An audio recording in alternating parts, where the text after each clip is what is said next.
Assalamualaikum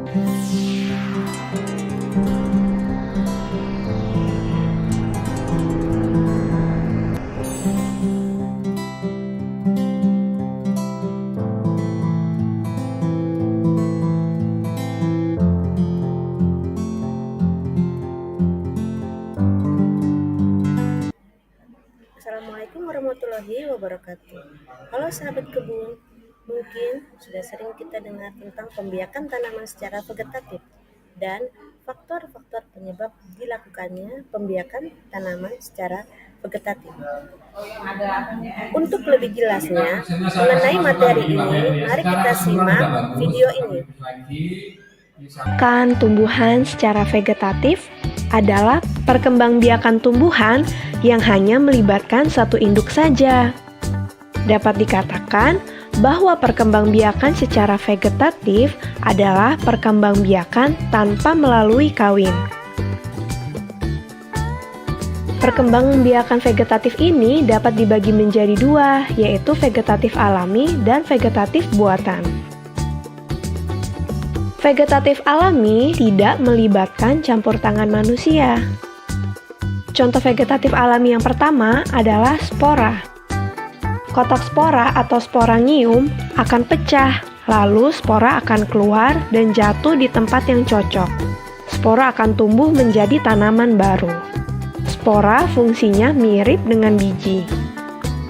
Apakah kalian tahu contohnya? Ya, lumut dan pakis. Ini adalah gambar tanaman pakis. Kalau kita lihat lebih dekat, pada daun terdapat sporangium. Apakah kalian pernah melihatnya juga? Yang kedua adalah tunas. Tunas adalah tumbuhan muda yang baru tumbuh dari bagian tubuh induk tumbuhan. Pasti kalian sudah mengenal contohnya. Pisang dan bambu. Ini adalah tanaman pisang yang sering kita jumpai. Jadi, jangan heran meskipun tanaman pisang tidak dirawat, mereka akan tumbuh subur karena melakukan perkembangbiakan secara vegetatif. Selanjutnya adalah bambu. Lihat tunasnya baru tumbuh. Perkembangan vegetatif dengan umbi ada 3. Umbi batang, umbi lapis, dan umbi akar. Kita mulai dari umbi batang. Umbi batang adalah batang yang menggembung dan tumbuh di dalam tanah. Biasanya digunakan tanaman untuk menyimpan cadangan makanan. Kalian pasti sering memakannya. Ya, contohnya adalah kentang dan bengkuang. Ini adalah tanaman kentang. Jadi, ketika kalian menanam kentang, dari kentang itu akan tumbuh tunas-tunas baru yang nantinya akan menjadi pohon kentang. Umbi lapis. Umbi lapis adalah lapisan-lapisan daun atau susunan yang berlapis-lapis yang mengelilingi batang dan tumbuh di dalam tanah. Apakah kalian masih ingat contohnya? Ya, bawang merah dan bombay. Jadi, ketika kalian menanam bawang di suatu media, entah air ataupun pupuk atau tanah, bawang itu akan menumbuhkan tunas baru seperti yang pada gambar ini. Umbi akar. Umbi akar adalah akar yang menggembung, namun tidak beruas-ruas, berisi cadangan makanan. Contohnya, lobak dan wortel. Ini adalah tanaman lobak.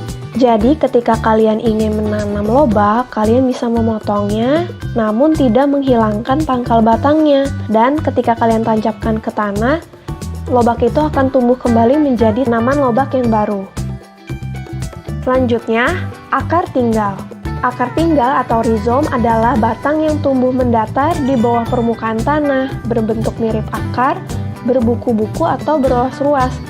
Coba kalian perhatikan jari kalian, itu adalah contoh berruas-ruas. Contohnya adalah kunyit, jahe, lengkuas, dan masih banyak lagi. Ketika kita ingin menanam tanaman yang baru, kita bisa memotong sedikit lengkuasnya dan menguburkannya kembali ke dalam tanah. Vegetatif buatan. yaitu melibatkan campur tangan manusia. Contohnya adalah cangkok, yaitu mengusahakan batang tanaman berakar sebelum ditanam ke tanah. Langkahnya adalah mengupas kulit batang, lalu membungkusnya dengan tanah humus sehingga akar dapat tumbuh pada bagian yang dikupas tersebut. Contoh tanaman yang dapat dicangkok adalah apel, mangga, dan nangka. Stek, memotong bagian tumbuhan, kemudian ditanam dan dapat tumbuh menjadi tanaman baru. Contohnya singkong dan mawar. Nah, jadi batang singkong kamu potong, lalu tinggal kamu tancapkan saja ke tanah dan batang itu akan menumbuhkan akar dan jadilah tanaman yang baru.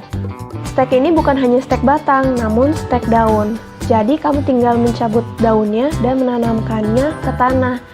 Contohnya adalah tanaman cocor bebek. Selanjutnya, sambung, yaitu menggabungkan dua batang tanaman yang sejenis. Wah, unik sekali ya.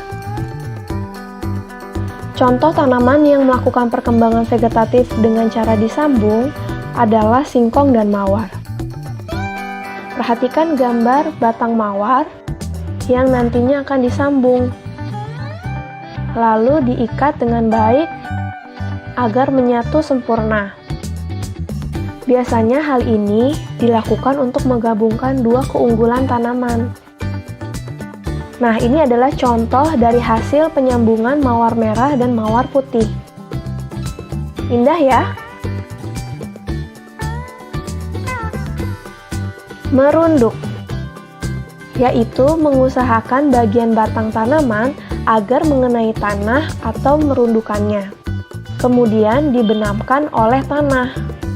Contoh tanaman yang dapat berkembang biak dengan cara merunduk adalah apel dan stroberi. Perhatikan contohnya. Jadi ketika dirundukkan, pada batang tersebut akan tumbuh akar. Ketika sudah tumbuh akar, batang tersebut akan dipotong dan kemudian dipisahkan agar menjadi tanaman yang baru. Vegetatif. Bagaimana setelah kalian menyaksikan video tadi? Semoga kalian mudah memahami materi ini. Selamat belajar. Awal mana?